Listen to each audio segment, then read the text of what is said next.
Disclaimer, this is not a theory, this is just a thought. Now, with that being said, long story short, on Netflix, I have an idea about this. Again, just a thought, but thinking wise, the idea I had was Ivy, Shira, and Yoshi, the Swooper kids, are supposed to be different stages of trauma.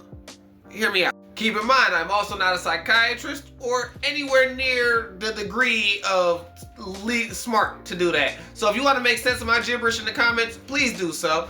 Anyways, here's my idea. Oh, I feel like Yoshi is kind of an ignorant standpoint on it, right? Like, he ignored and it didn't affect him as much as it did everybody else. So he basically goes on life not even really knowing any of this shit really happened, right?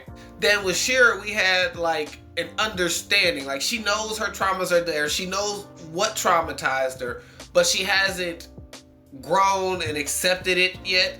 But she acknowledges it that it happened, but she's not letting it mold her life. Where Avi is like the opposite. He's the worst parts of it. He's just all the negatives that come from the trauma.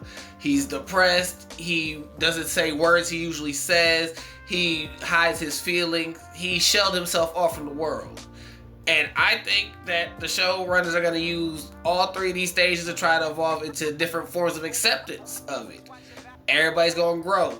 You know, Yoshi going to have to figure out what trauma is so he can build his life and figure out what he wants to do.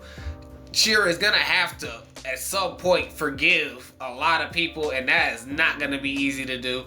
And Avi has a lot of growing to still do. Even though he's the oldest, he still has a lot of growing to do. And I think they're trying to represent that through the traumas and stuff.